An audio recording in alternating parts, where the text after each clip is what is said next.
My stepbrother laughed when he inherited the house and the car, while I got Grandpa's old cap soon. That cap made me a millionaire. You ever have one of those moments when your whole life flashes before your eyes? Not because you're dying or anything dramatic like that, but because something so small just yanks you back through time? That's what happens every time I put on my baseball cap. It's just a cheap knockoff Dodgers cap I got for $10 at a gas station. But damn if it doesn't smell exactly like my grandpa's. I'm Roy, 32, living in a small town in Ohio that's so forgettable even people who live here forget to mention it when relatives ask where they're from. My girlfriend Amy and I rent this tiny apartment above a garage that permanently smells like oil and whatever Domino's pizza mechanic had for lunch. It's not much, but it's home. We both work at Uncle Joe's Diner, slinging burgers and mixing milkshakes, while Bruce Springsteen blasts from the ancient radio behind the counter. The place has this neon sign that flickers when it rains, and booths with vinyl seats patched up with duct tape. Classic Americana at its finest, or at least, that's what the tourists who occasionally wander in seem to think. Most nights, Amy and I come home exhausted, collapse on our second-hand couch, and watch Seinfeld reruns until we fall asleep. On weekends, we might splurge on a six-pack of Miller and dream about a future that feels just out of reach. It's not exactly the American dream they sold us on TV, but it's ours. I've always had this crazy idea about opening my own place someday. Nothing fancy, just a spot where I could serve ballpark-style hot dogs with that perfect snap when you bite into them and that special mustard that seems to only exist at baseball stadiums. Amy says I talk about hot dogs like other people talk about fine wine. Maybe that's why I love her. She's got this spark, you know? When she laughs, her whole face lights up, and sometimes I catch her looking at me like I'm something special. Like I'm not just some small-town guy with grease stains on his uniform and ketchup under his fingernails. She believes in me more than I believe in myself most days. Last night, I was practicing new sauce combinations in our tiny kitchen, and she caught me sleeping with the diner's menu under my pillow. "Studying in your sleep again?" she teased. I told her I was trying to absorb the secret to Uncle Joe's special sauce through osmosis. We laughed so hard our downstairs neighbor banged on his ceiling with a broomstick. But yesterday, everything changed. Uncle Joe called us all into the diner after closing time. His face looked like someone had told him the Yankees were leaving New York. He shuffled his feet, avoided eye contact, then dropped the bomb. He's planning to sell the diner to some developer. They want to turn it into a Walmart parking lot. Just like that, our job's about to disappear. My daily routine for the last decade, on the chopping block, the closest thing I had to a safe place since I left home, soon to be gone. I drove home in my beat-up Ford pickup, the one with the tape deck that only plays Van Halen cassettes because it eats everything else. The truck was making that concerning clicking sound again, but I barely noticed. All I could think about was what the hell I was supposed to do now. When life pulls a rug out from under you, it's funny how your mind reaches back to find something stable to hold on to. For me, that's always been baseball and my grandpa. My mom died when I was 3. Cancer. I don't remember her face without looking at pictures, and that makes me feel guilty sometimes. After she was gone, it was just me and Dad for a while, but he was broken in ways I was too young to understand. He went to work, came home, stared at the TV, rinse and repeat. But my grandpa, he was something else entirely. A die-hard baseball fan who'd seen the greats play in person. He had stories about Jackie Robinson that would make your hair stand on end, about how that man changed America one base at a time. Grandpa had this ancient Dodgers cap, faded blue with the white logo barely visible anymore. He'd twist it in his hands before every game we watched together, like he was winding up the universe's luck machine. "This is our lucky charm, boy," he'd tell me, his voice rough from decades of cheering at ball games. "As long as we've got this cap, we're unbeatable." The cap smelled like grass and sweat, the scent of happiness. If you ask me, some of my best memories are sitting in the rickety bleachers of our local minor league team stadium, eating hot dogs, and watching guys who were probably never going to make it to the majors but played their hearts out anyway. Grandpa would let me wear the cap sometimes, and it would fall right down over my eyes. He'd laugh and push it back, telling me I'd grow into it someday. Life's like baseball, Roy. He'd say, you won't always hit, but the important thing is to hold the bat tight. I didn't really get what he meant back then. Now, at 32, staring down unemployment and an uncertain future, I think I'm starting to. Everything changed when I was about 10, and Dad married Linda. She came packaged with Justin, her son from a previous marriage who was 2 years younger than me, but somehow always seemed to be looking down on me. Linda made it clear from day one that I wasn't part of her picture-perfect family plan. She never said outright. She was too smart for that, but it was in the way she'd serve Justin the bigger slice of pizza or how my school achievements mysteriously never made it onto the fridge. Dad, weak-spirited as he was, just went along with it. Peace at any price was his motto, even if that price was his own son's happiness. Instead of standing up for me, he started spending more time at work, leaving me in the emotional crossfire at home. Thank God for Grandpa. His house became my sanctuary, with its worn leather armchair that smelled like pipe tobacco and the constant background noise of baseball games on TV. He taught me to keep score the old-fashioned way, with a pencil and scorecard. He showed me how to spot a curveball before it broke. Most importantly, he showed me what it meant to be steady when the world around you isn't. When I was 14, Grandpa died in his sleep. Heart attack, the doctor said. It was peaceful, they told us, like he'd just decided to slide into home plate one last time. At the funeral, I stood stiff in an ill-fitting suit from Goodwill, trying not to cry because Justin had called me a baby the last time I'd teared up. Dad got Grandpa's Dodgers cap. I wanted it so badly it hurt, but I couldn't bring myself to ask for it. Somehow, in the chaos of our blended family life, the cap disappeared. I looked for it for months, checking Dad's closet when no one was home, peering into storage boxes in the garage. Nothing. It was like the last piece of my real family had vanished into thin air. By the time I turned 18, tensions with Linda had reached a breaking point. She'd accidentally thrown out my baseball card collection during spring cleaning, and when I confronted her, things got ugly. Dad took her side, of course. He always did. That night, he told me maybe it was time I found my own place. Not in those exact words. He couched it in talk about becoming a man and spreading my wings, but the message was clear: get out. So I did. With $200 saved from my part-time job at the local movie theater, I rented a room above a laundromat and picked up more shifts at Uncle Joe's, where I'd been washing dishes on weekends. That's where I met Amy.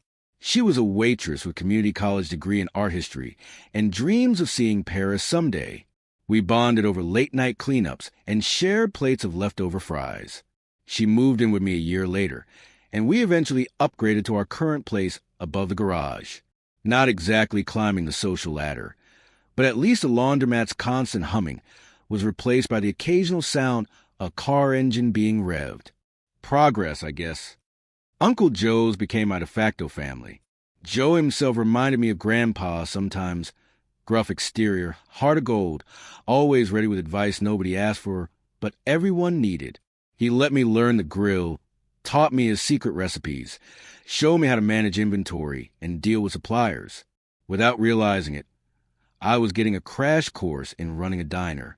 Amy and I would stay up late sometimes, sketching out plans for our own place on napkins. Roy's dogs. She'd write in looping letters, drawing little baseball bats around the name. I'd laugh it off, but secretly, I'd save those napkins in a shoebox under our bed. A man who doesn't read good books has no advantage over the man who can't read them at all, Mark Twain supposedly said. I don't read many good books, never been much of a reader, but I read menus and I dream. Not sure what Twain would make of that. Over the years, I bought a few baseball caps, trying to recapture something of Grandpa's magic. None of them ever felt right until I found this knockoff Dodgers cap at a gas station last month. It's nothing special, made in China, probably, but something about the shade of blue and the feel of the bill in my hands. It's the closest thing to a time machine I've ever found.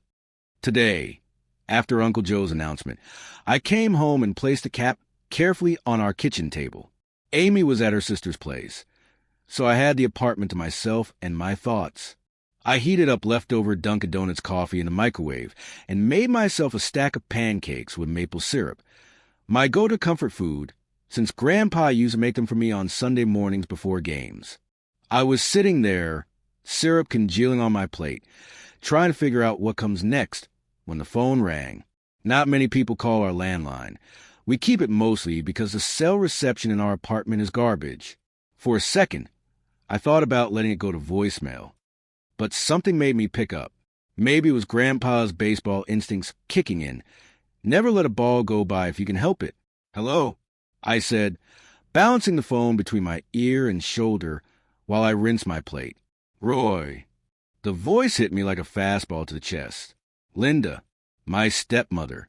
I hadn't heard her voice in nearly 15 years. "It's about your father. He's in the hospital. He asked for you. You better come. Now." I stood there frozen, holding my cheap Dodgers cap in one hand and the phone in the other, my heart pounding in my chest like I'd just stolen home plate. What the hell would I say to my father after all these years? What could possibly bridge that gap? As I hung up the phone, I caught myself twisting the cap in my hands, just like Grandpa used to do, looking for luck or courage, or whatever magic might be stitched into the fabric. One thing was clear. I was about to step up to a plate I've been avoiding for a very long time. The old Ford pickup protested with a grinding noise as I turned the key, like it was just as reluctant to make this journey as I was. 3 tries later, the engine finally caught, and Johnny Cash's gravelly voice filled the cab from the only cassette that still worked in my ancient tape deck. "God's Gonna Cut You Down" seemed like a fitting soundtrack for driving to see my dying father after 15 years of silence. Rain pattered against the windshield as I merged onto the highway. My knockoff Dodgers cap sat on the passenger seat like a reluctant co-pilot. I grabbed it without thinking, a security blanket I wasn't ready to admit I needed. Maybe some part of me hoped it would give me the courage to face what was coming. The wipers squeaked across the glass, marking time with the rhythm of the rain and Cash's somber warnings. I couldn't help but think about the last time I'd seen my father. I was 18, standing in our driveway with a duffel bag at my feet, too angry and hurt to cry. He'd watched from the doorway, Linda's hand on his shoulder, neither stopping me nor asking me to stay. It's funny how your mind digs up the worst memories when you're already feeling low. As the miles rolled by, I remembered my 12th birthday. Dad had promised to take me to see the Yankees play. I'd been counting down the days for weeks, had the date circled in red on my dinosaur calendar. The morning we were supposed to leave, Justin came downstairs with a brand new Schwinn bike, chrome gleaming in the sunlight from the kitchen window. "Change of plans, sport," Dad had said, not quite meeting my eyes. Justin needed a new bike for school. "We'll catch the game another time." That another time never came, just like all the other promises that evaporated like morning dew on a hot day. The hospital parking lot was half empty when I pulled in, the spaces closest to the entrance reserved for staff and emergency vehicles. I sat there for a moment, engine idling, Johnny Cash having given way to silence. What was I supposed to say to him? What could possibly bridge 15 years of nothing? The hospital corridors smelled like they always do, disinfect and try and mask the underlying sense of sickness and fear. A nurse directed me to room 317, her expression softening when I mentioned my father's name. Not a good sign. He looked small in the hospital bed. That was my first thought. My father had always seemed larger than life when I was a kid. Not a big man physically, but he filled rooms with his presence. Now he was gray and shrunken, tubes connecting him to machines that beeped and hummed, keeping track of the life that was slowly draining out of him. Linda was there, seated in a vinyl chair by the window. She looked older, lines around her eyes and mouth that hadn't been there before, but still put together in that way she always managed. Perfect hair, subtle makeup, clothes that probably cost more than my monthly rent. She nodded stiffly when I entered, but didn't speak. Dad's eyes fluttered open as I approached the bed. For a moment, confusion clouded his face. Then recognition dawned. "Roy," he whispered, his voice a dry rasp. "You came." I nodded, suddenly unable to speak. What do you say to the father who chose his new family over you? To the man who let you walk away without a fight? I need to say some things, he continued, each word an effort. I was wrong. I wasn't the father you deserved. I wasn't like your grandfather.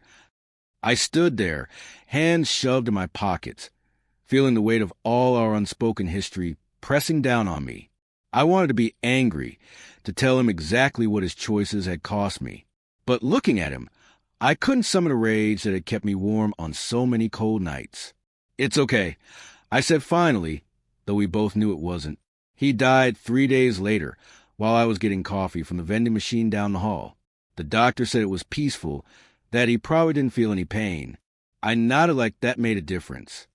The funeral was small. A few colleagues from the insurance company where he'd worked for 30 years, some neighbors, Linda's friends who came to support her. Justin flew in from Chicago, where he'd been climbing the corporate ladder at some tech firm. He looked at me with the same mixture of disdain and pity he always had, like I was some stray animal his mother had reluctantly allowed into the house. I stood at the back during the service, uncomfortable in my one dress shirt that I usually save for job interviews. Amy had offered to come with me, but I told her to stay home. This wasn't something I wanted to share with her, this glimpse into the life I'd left behind, the family that had never really been mine. A week after we put my father in the ground, Linda called. We're doing the state division on Saturday, she said, her voice clipped and businesslike. 2:00. Don't be late. I almost didn't go.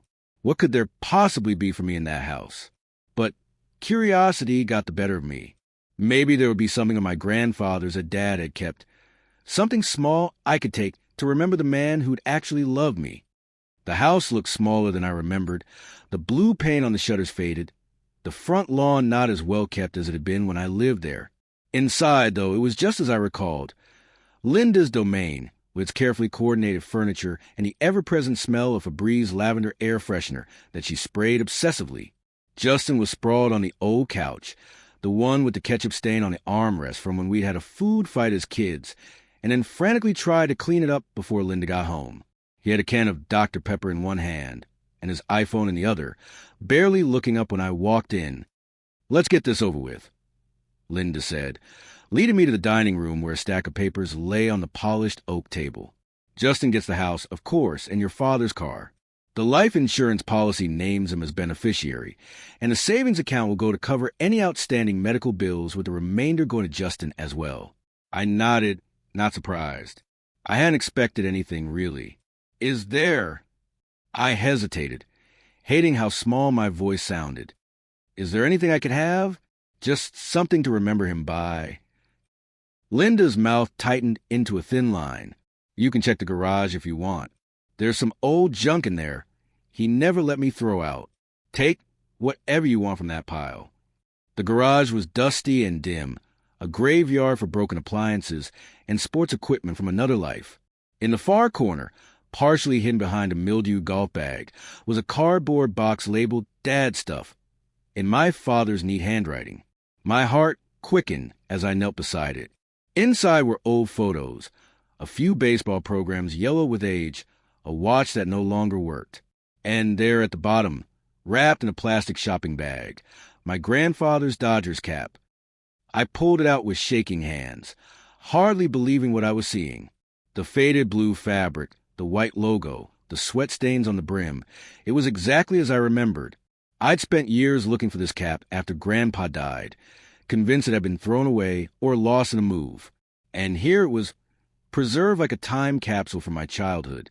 I was so transfixed that I didn't hear Justin enter the garage until he snorted with laughter.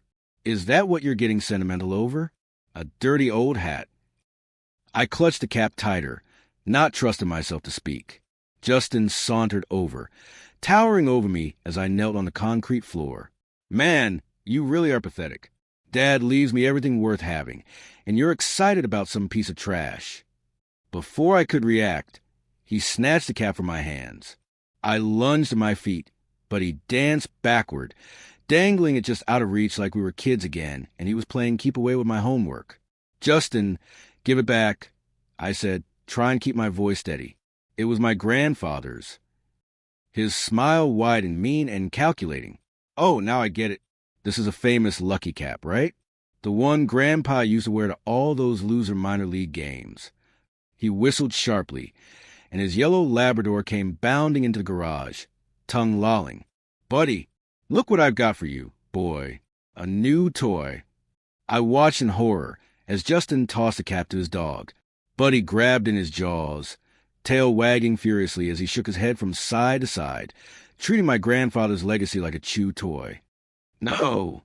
I shouted, diving for the dog, but Buddy thought it was a game.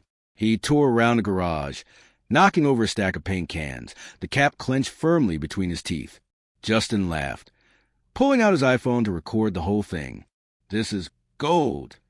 My brother fighting a dog for a dirty hat. It'll go viral for sure. I finally cornered Buddy against a workbench, prying the now muddy, drool-soaked cap from his jaws. The lab whined in disappointment, looking from me to Justin for guidance. "Good job, Buddy," Justin called. "Now fetch." He grabbed the cap from my hands and threw it with all his might. I watched in dismay as it sailed through the open garage door and into the backyard, landing in the branches of the old apple tree where we'd built a treehouse as kids. "Oops." Justin smirked, still filming. "Better go get your treasure, bro." I stood there, chest heaving, torn between punching Justin in his smug face and retrieving my grandfather's cap. The cap won out. It always would.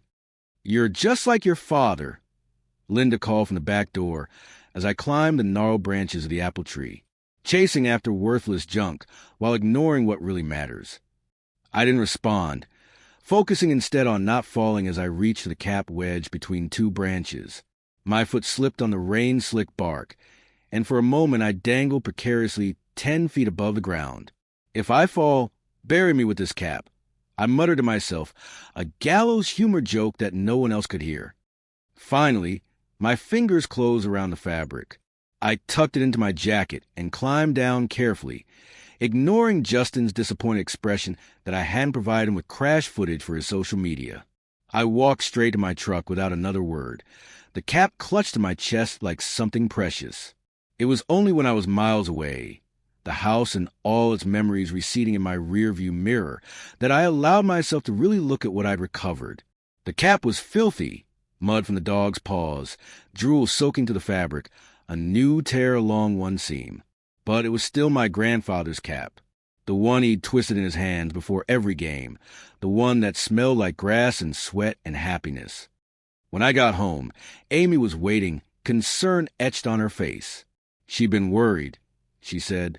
"I'd been gone for hours with no word." I showed her the cap without explanation, and somehow she understood. She always does. "Let me clean that for you," she said, taking it gently from my hands. It looks like it's seen better days. I sat at our kitchen table, watching as she carefully scrubbed the fabric with a soft brush, treating it with more reverence than it probably deserved. This was why I loved her, because she could look at a dirty, torn baseball cap and see what it meant to me without having to ask. "There's a rip in the lining," she said after a while, turning the cap inside out to show me where the fabric had separated from the bill. "I could sew it for you, but you might want to check if there's anything inside first. Sometimes things slip in there." I took the cap from her, running my finger along the tear. Something crinkled under my touch. Paper tucked between the lining and the outer fabric. Carefully, I widened the tear, peering inside. "There's something in here," I said, voice barely above a whisper. Using a butter knife from the drawer, I gently worked the paper free.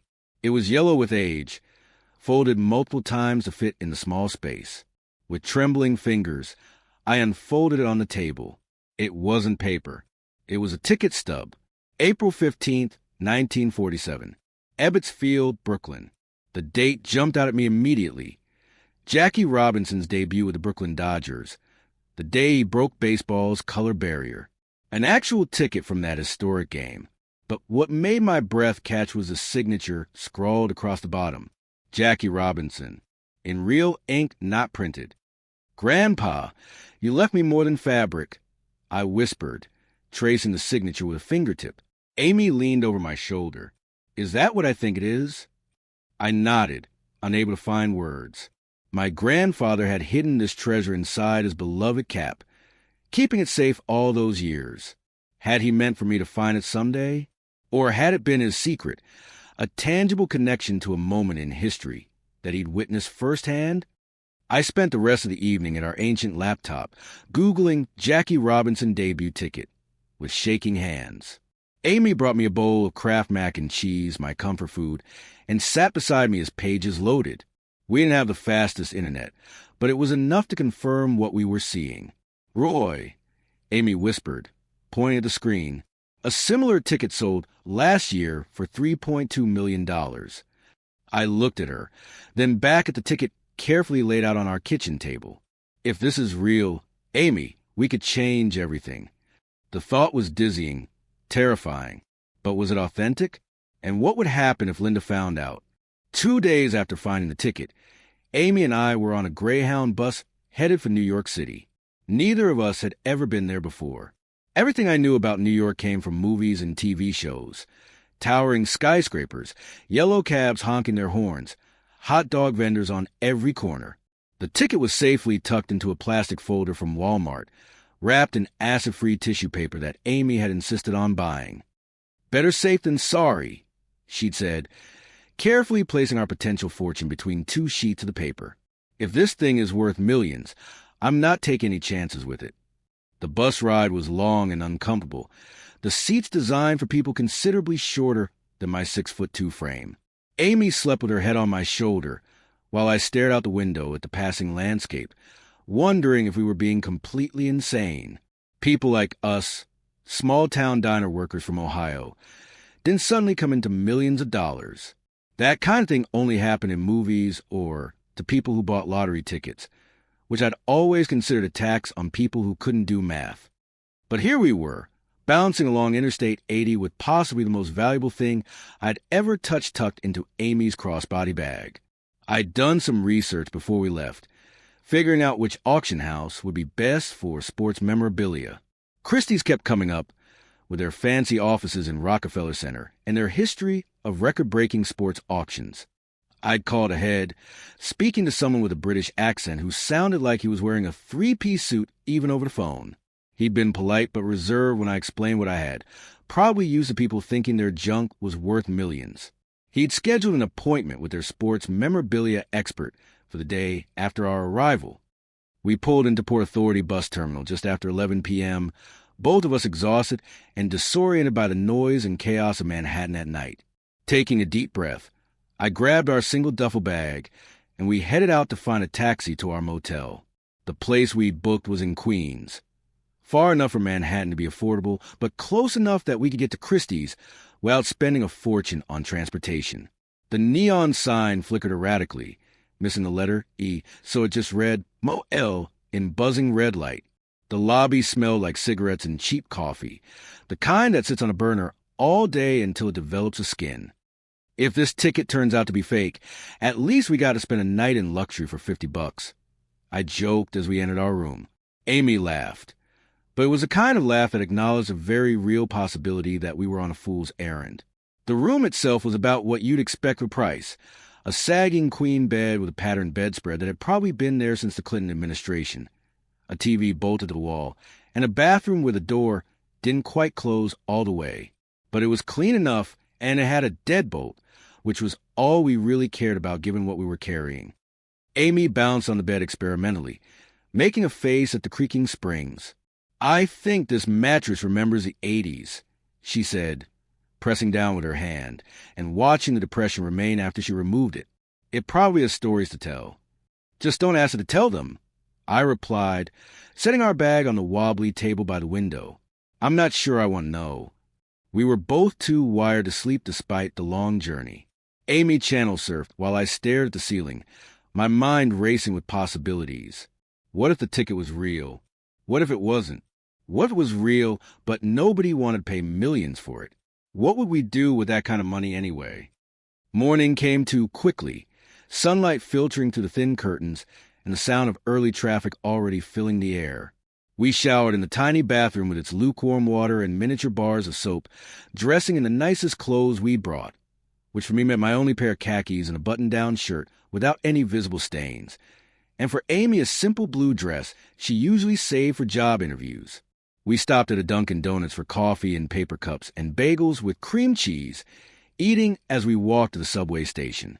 I clutched Amy's bag, now containing our precious cargo, like I was afraid it might sprout wings and fly away. The Christie's building was intimidating, all glass and polished stone, a temple to wealth that made me acutely aware of my scuffed shoes and the coffee stain on my sleeve that I tried to hide with water, only making it worse.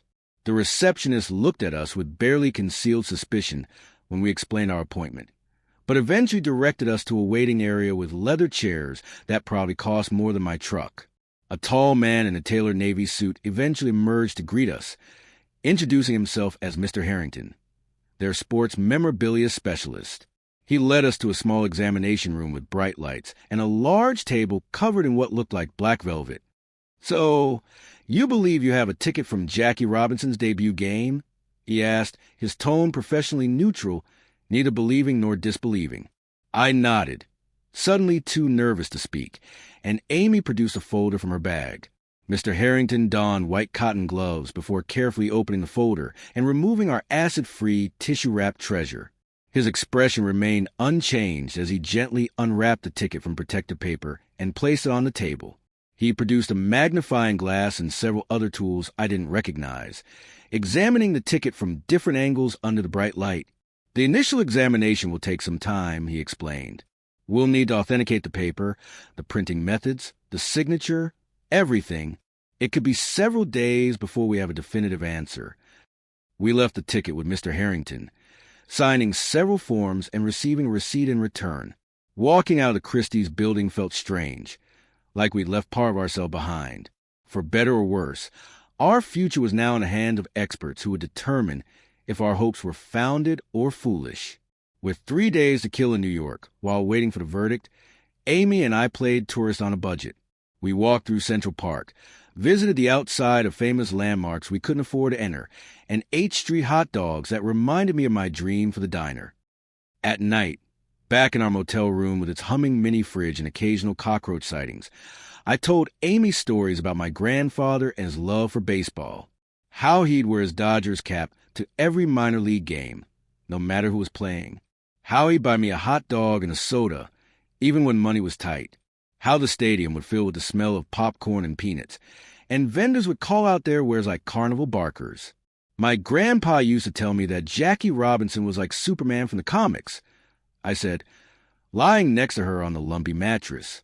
But better because he was real, a man who changed the world by playing a game and refusing to let anyone stop him. On the third day, we returned to Christie's, both of us too nervous to eat breakfast. Mr. Harrington met us in the same examination room, his expression carefully neutral as before. "We've completed our authentication process," he said, gesturing for us to sit. "I have to tell you." He paused, shuffling some papers, and I felt my heart sink. This was it, the part where he told us it was a clever fake, or damage beyond value, or "the ticket is authentic, as is the signature." I almost fell off my chair. Amy grabbed my arm so hard I knew I'd have bruises, but I barely felt it. "The condition is remarkable given its age," Mr. Harrington continued, warming to his subject now. "The signature is verified as Jackie Robinson's, likely obtained at the game itself. Based on recent auction results for similar items, we would estimate its value between $4 and $6 million. The room seemed to tilt slightly. I heard the words but couldn't quite process them. For the $6 million.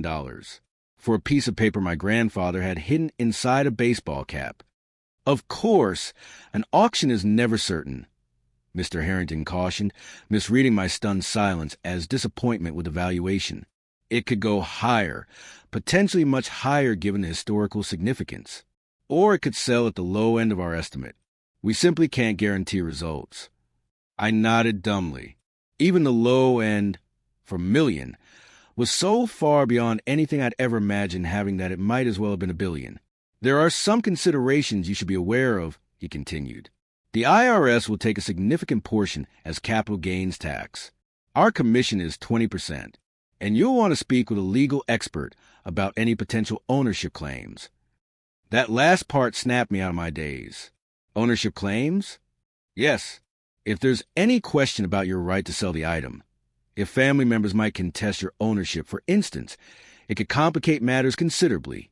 Amy and I exchanged glances. Linda and Justin hadn't known about the ticket hidden in the cap. If they found out now, if they realized what I'd walked away with, we should definitely speak with a lawyer. Amy said firmly, "Is there someone you'd recommend?" The next week passed in a blur of meetings with lawyers, tax specialists, and auction house representatives. The ticket remained in Christie's secure storage while we navigated complexities of suddenly being millionaires in waiting. We moved from the motel to a slightly less depressing hotel, though still nothing fancy.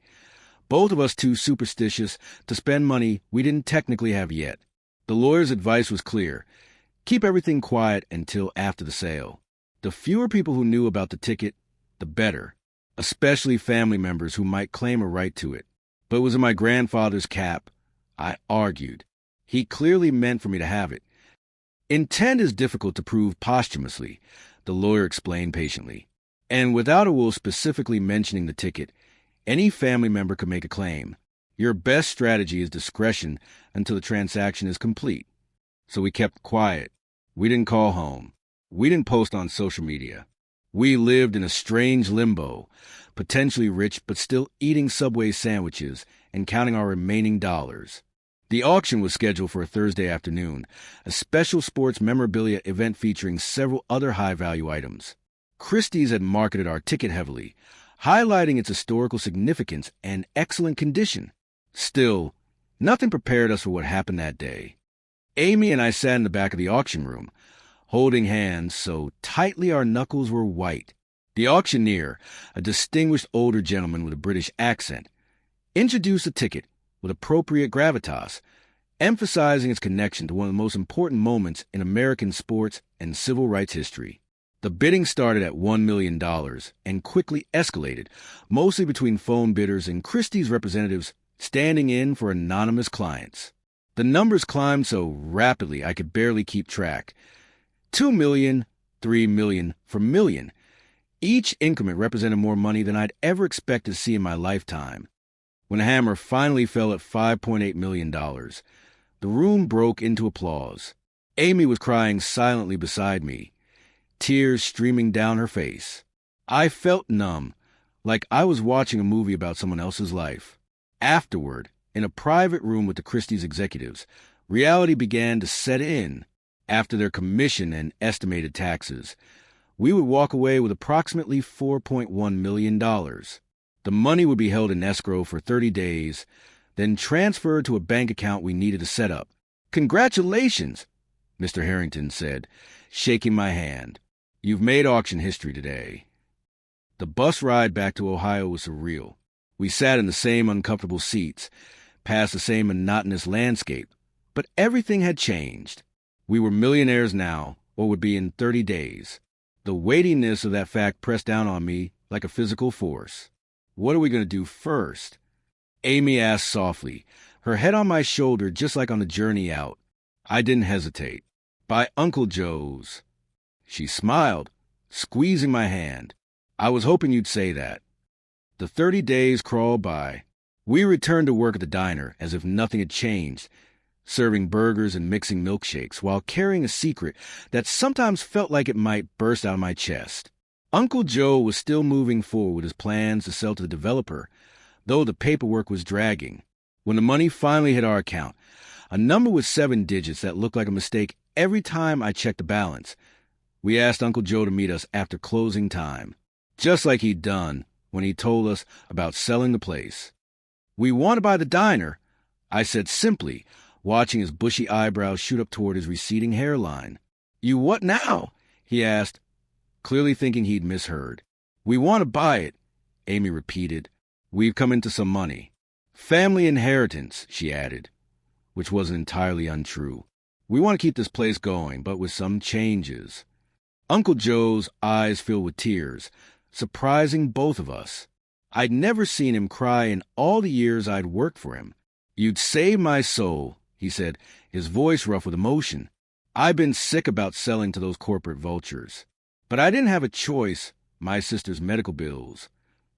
We worked out the details over the next few days. The price was fair, more than fair, really, but we weren't looking to take advantage of Uncle Joe's situation. He agreed to stay on as a consultant during the transition, teaching us the business side of things that we hadn't picked up as employees. During slow periods at the diner, Amy and I sketched our vision on napkins, just like we used to, but now with the knowledge that these dreams could actually become reality. A retro baseball-themed place, with memorabilia on the walls, neon signs, and vinyl records playing in the background. And at the center of it all, in a special display case, my grandfather's cap. "I'm thinking of calling it Retro Catch," I said, doodling the name in block letters. "What do you think?" Amy smiled, adding little baseball bats to my design. "I think your grandpa would be proud. He always said baseball is when you wait for a miracle, but hold the bat yourself." Looks like we finally got our miracle. I nodded, throat tight with motion.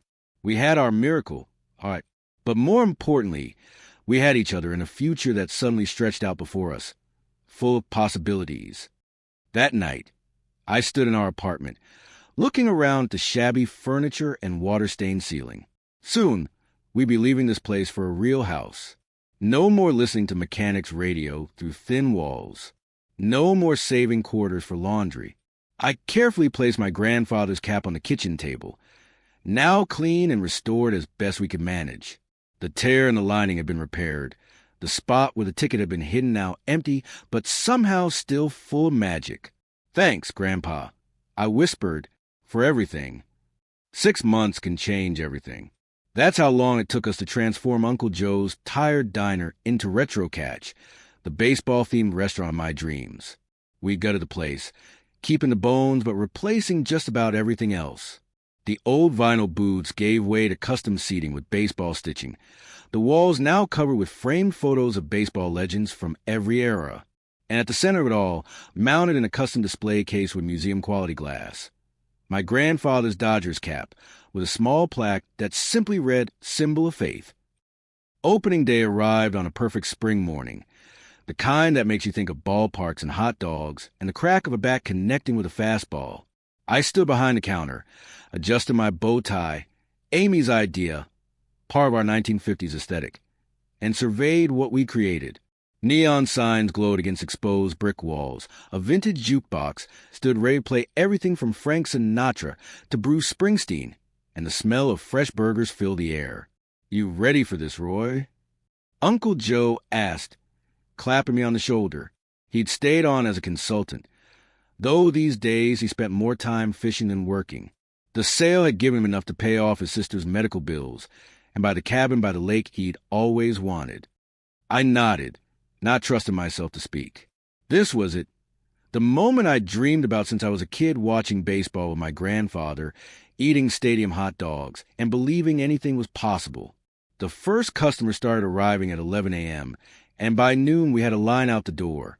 Word had spread fast in our small town, partly because we'd hired a local marketing firm to handle our social media, partly because people were curious about what had happened to Uncle Joe's, and partly because, well, news travels at the speed of gossip when you live in a place where the most exciting event of the year is usually the high school football championship.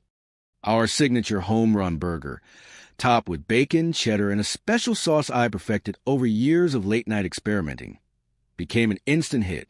Families filled the booths, teenagers clustered around the jukebox, and local baseball teams claimed entire sections after their games, still in uniform and full of raucous energy. Amy moved through the chaos with grace, managing the waitstaff and charming customers like she'd been doing her whole life, instead of just stepping into the role of restaurant co-owner. She designed most of the decor herself, finding vintage baseball equipment at estate sales and thrift stores, transformed them into art pieces that gave the place its unique character. By the end of the first month, we'd not only broken even but turned a modest profit. By the end of the third month, food critics from Columbus and Cincinnati had made the trip to try our menu, writing glowing reviews that brought even more customers. A local radio DJ did a live broadcast from one of our booths, interviewing me about the concept while demolishing a Grand Slam breakfast platter. Sometimes, in quiet moments between the lunch and dinner rushes, I'd look at my grandfather's cap in its display case and feel a mixture of gratitude and disbelief. Every time I explained the story to curious customers, leaving out the part about the multi-million-dollar ticket, of course. I felt connected to him in a way I hadn't since he died. We bought a house with some of the money. Nothing flashy, just a comfortable 3-bedroom with a big yard and no water stains on the ceiling. We invested most of the rest on the advice of the financial advisor we'd hired. For the future, Amy would say with a meaningful look that made me simultaneously terrified and excited, life settled into a new rhythm.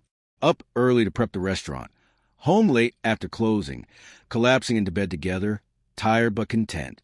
Sundays were our only day off, spent catching up on laundry and grocery shopping, and occasionally just sitting on our new porch swing, watching the neighborhood kids play street hockey or ride bikes. 6 months after opening, Food Network called.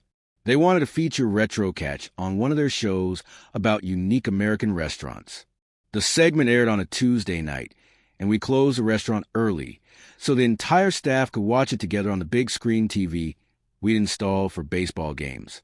There I was, awkwardly explaining my grandfather's influence while flipping burgers, the camera zooming in on the Dodgers cap in its case. The next morning, our phone wouldn't stop ringing. Our website crashed from too much traffic. The line of customers stretched around the block. Amy hired 3 new waiters on the spot, and I called Uncle Joe in a panic, begging him to come help in the kitchen. One evening, about a week after the TV spot aired, I was behind the counter refilling napkin dispensers during a brief lull in the dinner rush. The bell over the door jingled, and I looked up to see a face I hadn't seen since the day at my father's house when I'd rescued Grandpa's cat from the tree. Justin walked in, looking tired and slightly irritated. His tie was loosened, suit jacket slung over his arm, like he'd been driving for hours. He glanced around appreciatively at the vintage baseball memorabilia and neon signs, clearly impressed by the place, but having no idea who owned it. When his eyes landed on me behind the counter, he did a double take. Then a slow smile spread across his face. Not friendly, more like he just found something amusing. He slid onto a stool at the counter, setting his phone down with deliberate casualness. Well, Roy, fancy running into you here, he said, looking around the restaurant again before returning his gaze to me. Waiting tables now, huh? At least it's a step up from Uncle Joe's grease pit. I kept my expression neutral as I grabbed a menu. What can I get you? Just coffee for now, he said, leaning back on the stool. So this is what became of the great baseball dreamer. Slinging coffee in a themed restaurant? Gotta say, I expected you to at least manage your own food truck by now.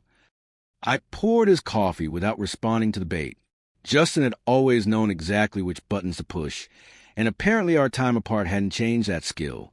Nice place, though, he continued, taking a sip. Great concept. My compliments to whoever owns it. They must be doing well.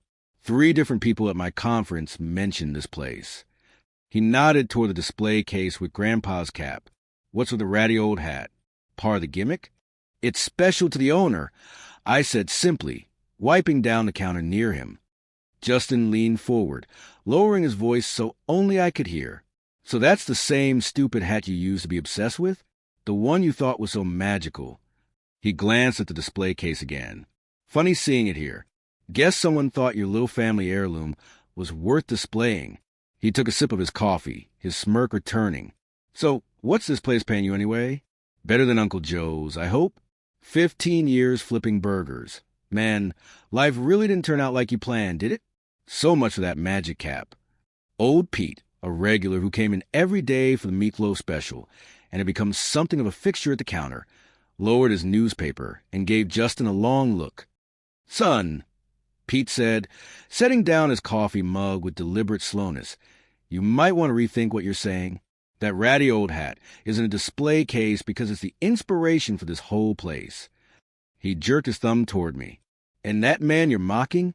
He's not just some waiter. Roy OWNS Retro Catch. Been on Food Network last week and everything.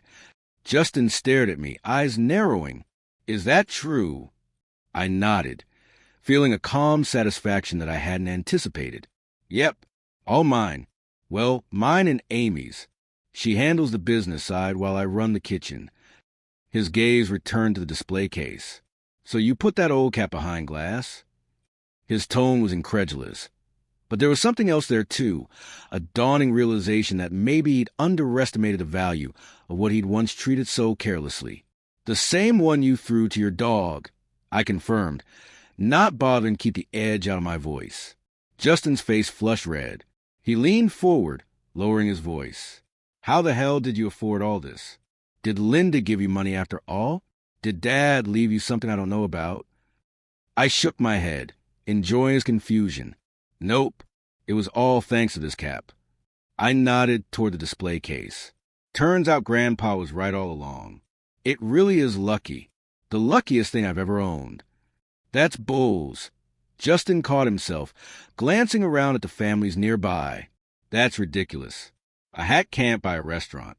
Where'd you get the money?" I just smiled.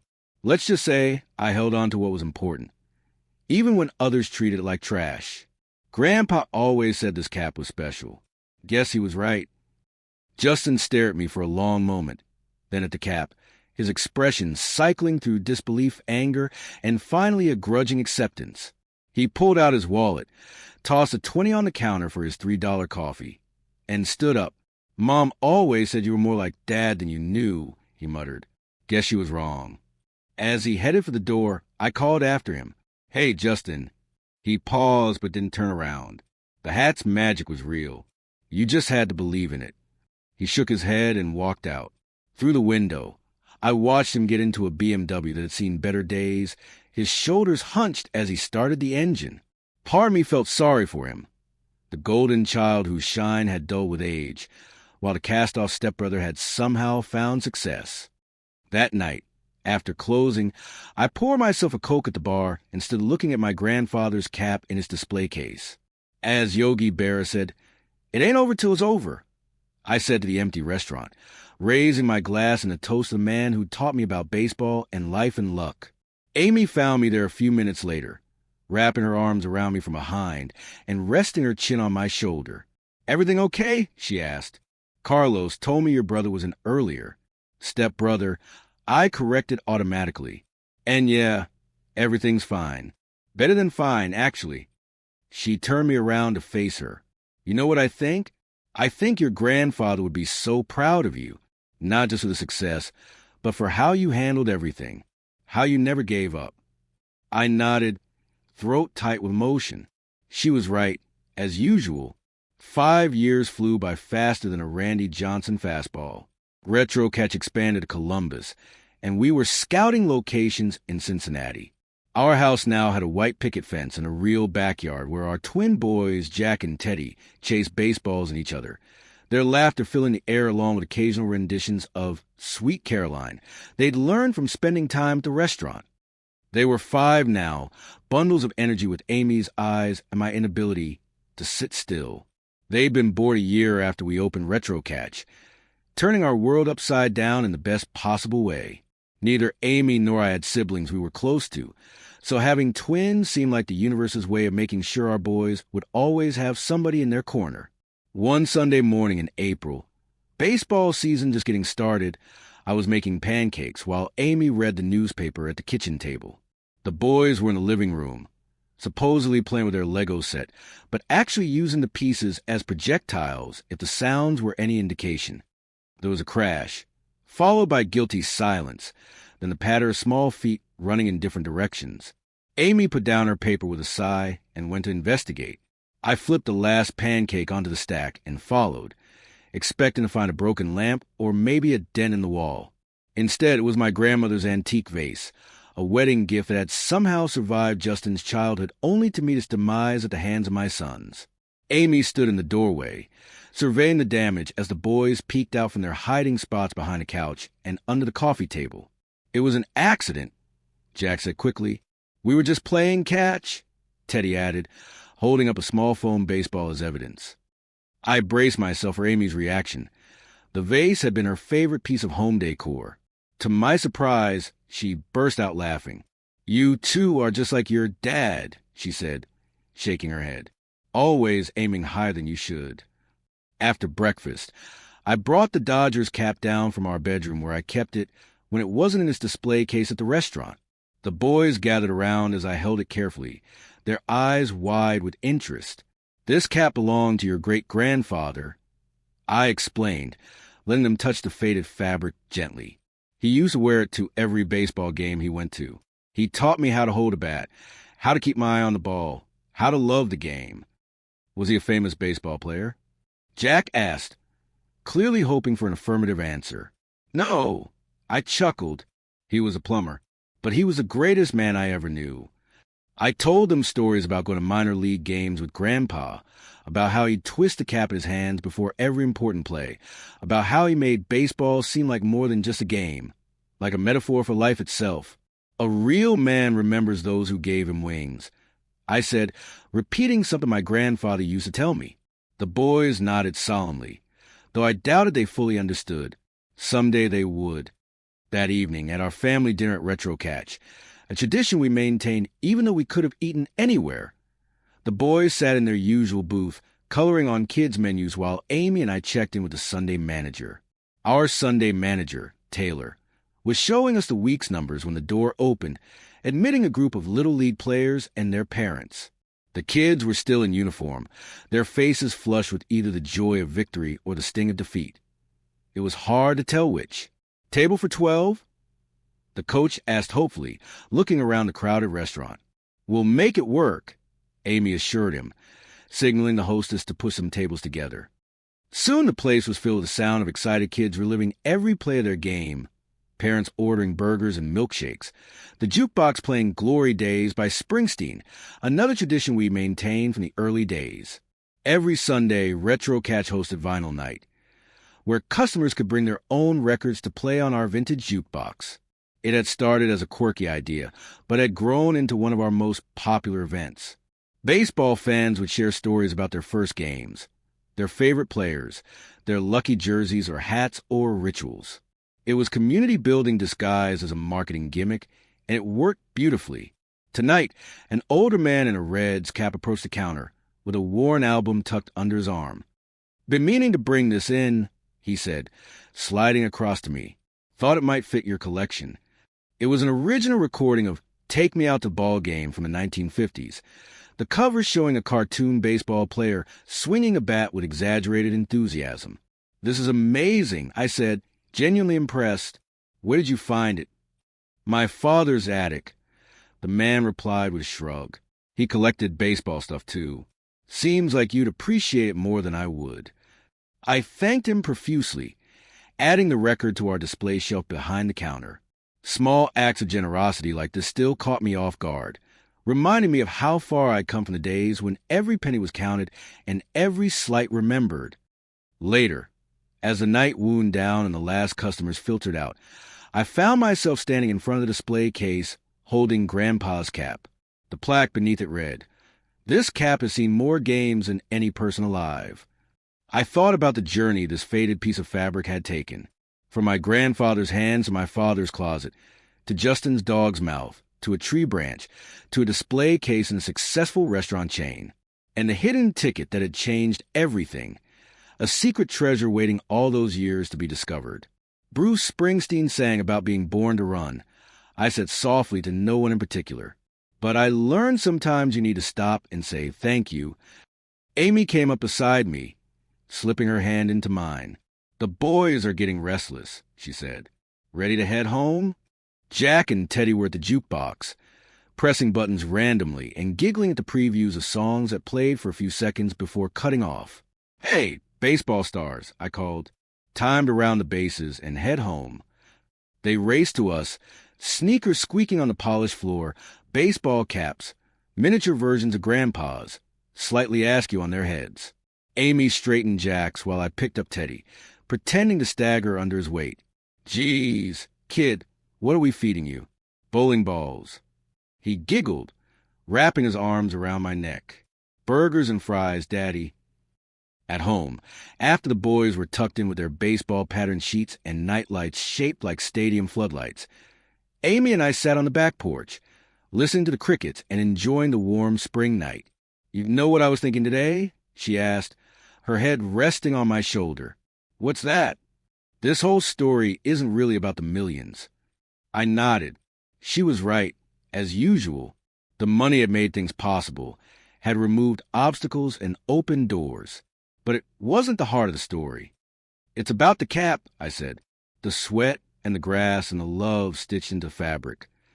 And about family, Amy added, the one you lost, the one you found, the one we made.